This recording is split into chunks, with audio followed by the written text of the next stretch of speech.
everybody. I'm in Austin, Minnesota, and this is home to a unique museum. It's the Spam Museum. Let's go take a quick look.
The Spam Museum is a lot of fun. Austin is a cool little town. It definitely has a small town, all-American kind of vibe to it, and it's definitely worth a stop if you're driving through on Interstate 90. Yeah, cool place.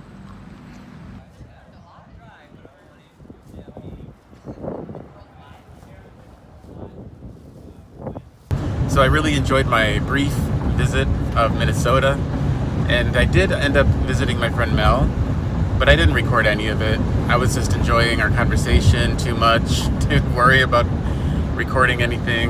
And and she took me out for my birthday. We went out to a really delicious dinner, and it was just a good time. And then I got to visit Austin, and just a quick stop, see the cute downtown, and went to the Spam Museum. That's always fun. I've been there before, but like I said, it's free, and it's just an enjoyable little break from the road if you're passing through. And very quickly here, I'll be in Wisconsin in about an hour. And then I'm almost back to Chicago. So my destination for today is another Cabela's. I love the Cabela's when I'm on the road. I definitely don't like to stay in parking lots when I'm, in my regular life. But when you have a destination and a timeline and you're on the interstate, nothing wrong with some Cabela's. So it's Cabela's right outside of Madison, Wisconsin. And then I am a short drive to Chicago. So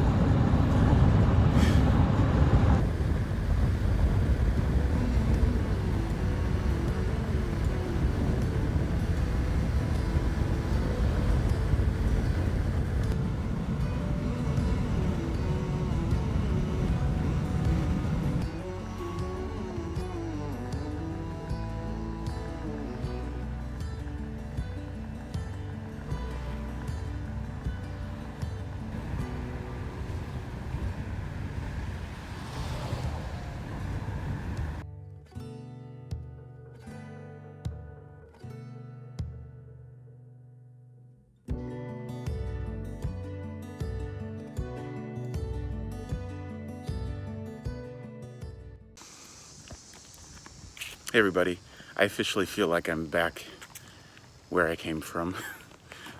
I'm in Wisconsin, but this is a place called Lake Geneva, and Lake Geneva has a special place in the hearts of most of my family.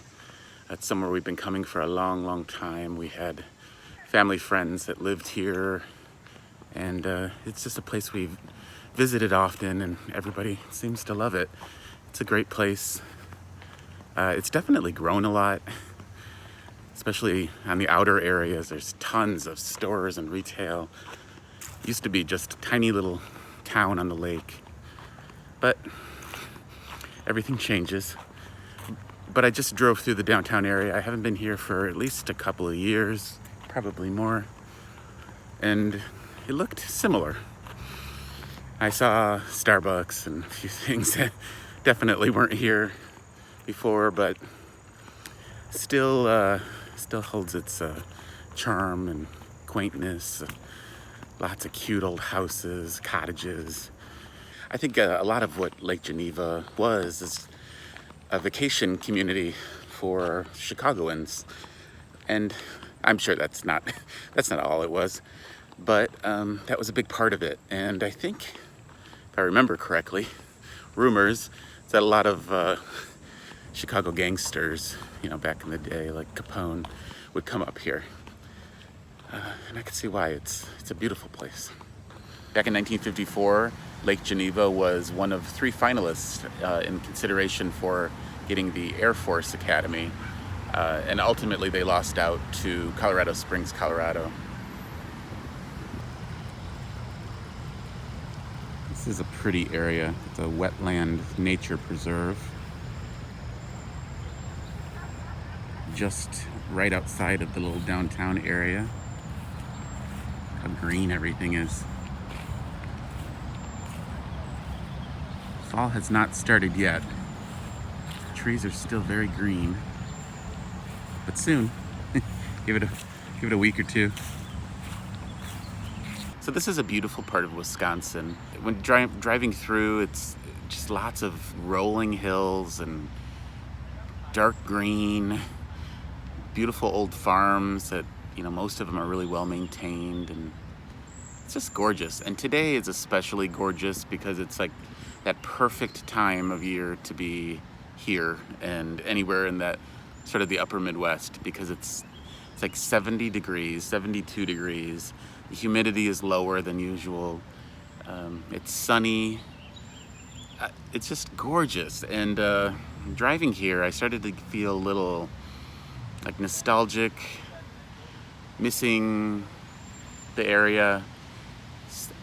My mind started to drift, and I was imagining living back here again, and having a dog, having Olive here, and how much she loves snow, and then I just I had to shake myself out of it.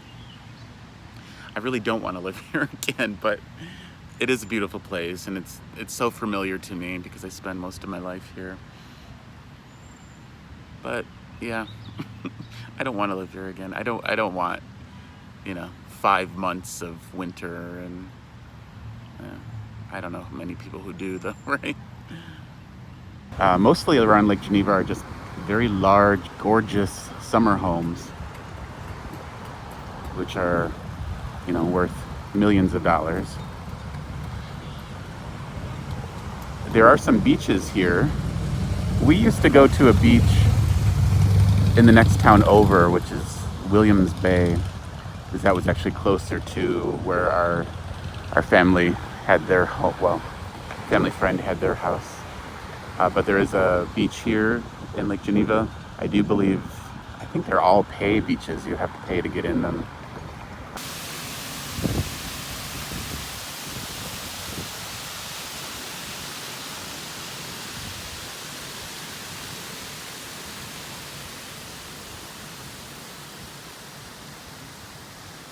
This town has a familiar smell. It smells like fish and chips, which is not a bad thing.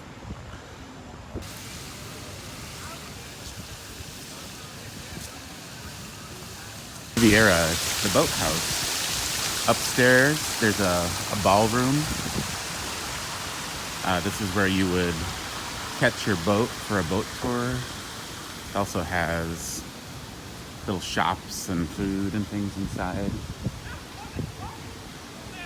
And right over there is the beach.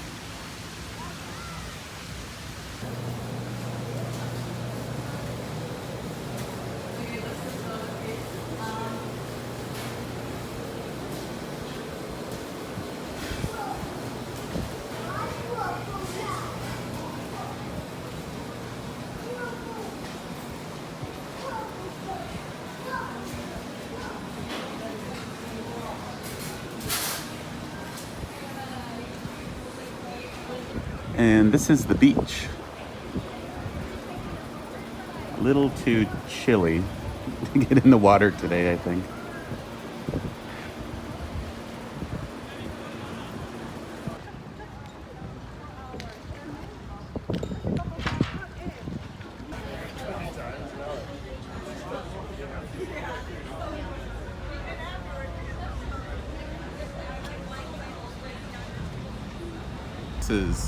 We're walking towards downtown Lake Geneva, which comes right up off the lake, right by the pier. And from what I remember, it's mostly places you can just buy souvenirs, t-shirts, fudge shops. Fudge is a big thing here. Saltwater taffy, I think. Stuff like that. Let's see how much it's changed. Yes, there's still fudge, but I forgot. Also a good place to buy moccasins. Moccasins are big in the touristy areas of Wisconsin. Wisconsin Dells, Lake Geneva. And of course, ice cream. Ooh, and funnel cakes.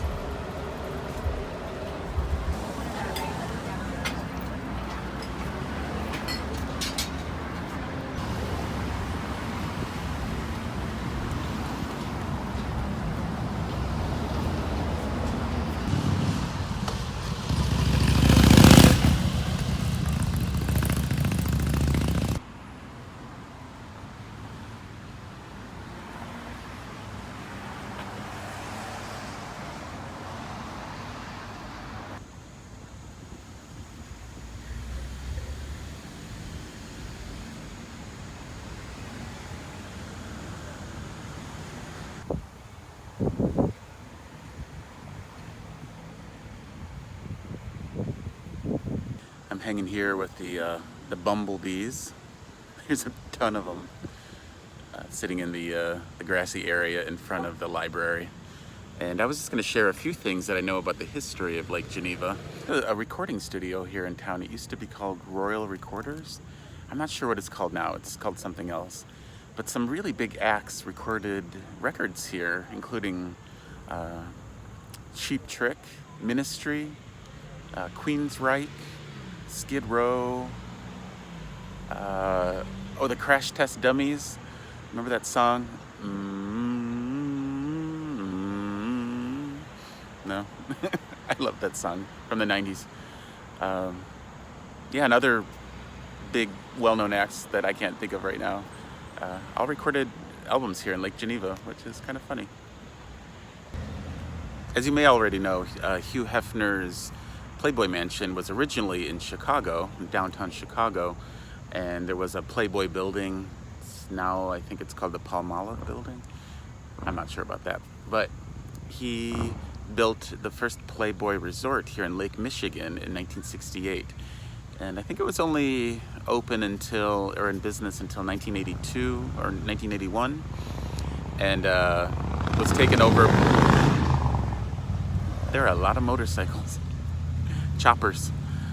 In 1981 or so, it was taken over by another hotel company, and it's now the Grand Geneva Resort. So it's easy to see why this is a popular getaway spot for Chicagoans. It's only 80 miles from the city of Chicago.